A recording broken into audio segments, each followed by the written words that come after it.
Coconuts from the coconut palm tree in the tropics. It is such a divine fruit, and a lot of people don't know how to get into the real coconut, so they buy the shredded coconut in a bag. I'm going to show you how to get into the real coconut. The first tools you'll need to do that is your potato nail and a hammer.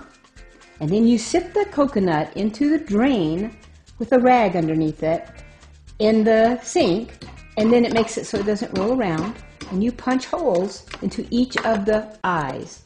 And that's the 3 little dark spots on one end.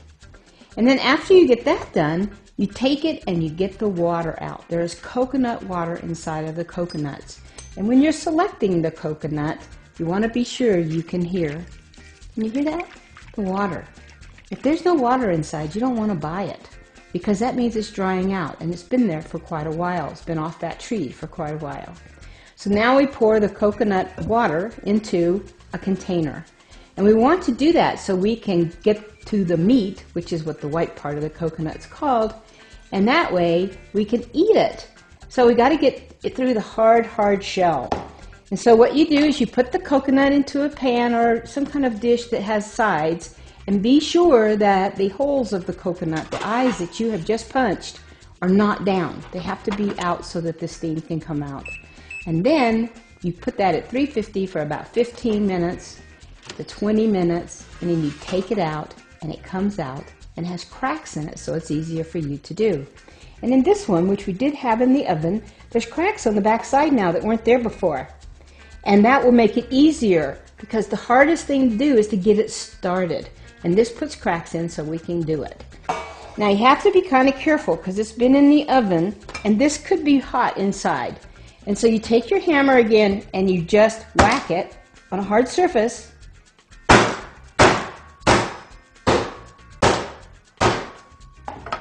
Now, as you've hit the coconut, you do not have to make it just squish down, because as you can see here, this is just, you just pull this part off. This is where the meat is, on the other side of this brown. And if you take a knife, and I like to use butter knives because then I'm not likely to hurt myself as much, then you can pry that open, and there you are, the inside of the coconut. Isn't that gorgeous? Now, if you'll notice, on the outside of the white, there is another brown part. It's very fibrous. You can eat it or not. If you want to take this part off, you use a potato peeler and just peel it off, and it's a lot easier than using a knife. But here we are inside. And I have to say, is most of the time when I eat it, I don't take the brown part off. But if it's hard to get down, or if people don't like fibrous things, I would take it off. And then, if you'll notice, I now have this whole big thing, and this doesn't really want to come off too much.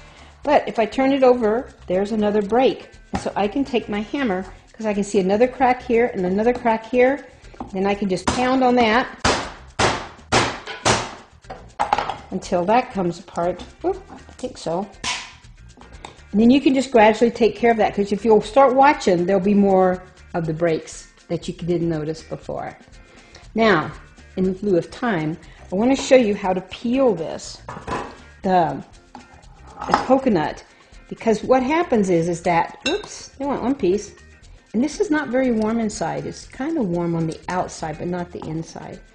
So now there are the little pieces, and you can just have people eat it that way, or you can take it with a grater, and you can grate it into a pan, and just do it on, that's how they do the grated stuff. And then if you want to toast this, the oils in coconut allow you to brown it in the microwave. That's very unusual, because you usually can't brown things in the microwave. But over here, you'll see, oh, don't have much, but I got some. And if you take the brown part off, it actually grates faster. And this is pretty much what you are hoping you are buying when you buy coconut in the bag. Now, to keep this preserved and to keep it moist, of course, they've got to put some sugar and some preservatives in here. And you know, I have to say, for the quickness of it all, this is the best way to go. But if you really want to have that experience, and if you really don't want to have any additives to your coconut, the best thing to do is to take it and do it yourself. Now, I wanted to show you the main difference between milk and water of coconut. Some people think that the stuff that comes out of the coconut is called milk. It's actually called water. And let's see why. If you pour that we collected into a glass, it looks like water. Look how much was in there. That was a very healthy coconut. And then, on the shelf in the store, you can buy coconut milk. Now, what would be the difference between coconut milk and coconut water? Coconut water comes out of the coconut. This is what they've done is they've ground the coconut up and then they squeeze it. And it looks like milk because it's white, and that's why it's called coconut milk. And the other thing is you'll notice is that we have little floaters in here. And if you wanted to take those out, I just drink them. I don't care. They're just little pieces of the husk. If you wanted to, you can strain that, and then you would have it so it's even clearer. And there's a difference between the two, and the reasons why you use them are different. This is usually used in baking or making soups and things. There's a lot of cultures that use coconut milk. And some people avoid it because they think that it's high in fat. But it's high in a fat that is good for us. It comes out of the trees. And then this, most people in most cultures just drink it. Now I've used it as a water. When I'm baking, you can just use this as the water that's called for, or the other liquid. And it adds a little bit of a coconut flavor. This part tastes really, really coconutty. This doesn't taste very coconutty. And it's very thin. This is very thick. And that's the reason why it's used for baking and in soups and things. Especially in some Thai cultures and some Thai recipes, coconut milk is like one of the mainstays.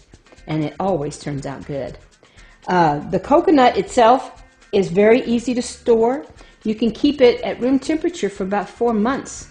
And the best way to see if it's staying okay is to see if it still has its liquid in it. And you can just shake that by your ear. You know, they're from the tropics, so they don't like to be frozen too much unless you've prepared it for freezing. And then you can keep it a lot longer. Now, the fact that we've already opened this, I can only keep this in the refrigerator for about 3 or 5 days because it's fragile. And that's one of the reasons why you want to toast it, because then it'll keep longer. I hope this has helped you understand how to get into a coconut. Coconut flavoring, coconut smells, I love it. I love coconut oil. And that all comes from the coconut. So go to my website and check out coconuts.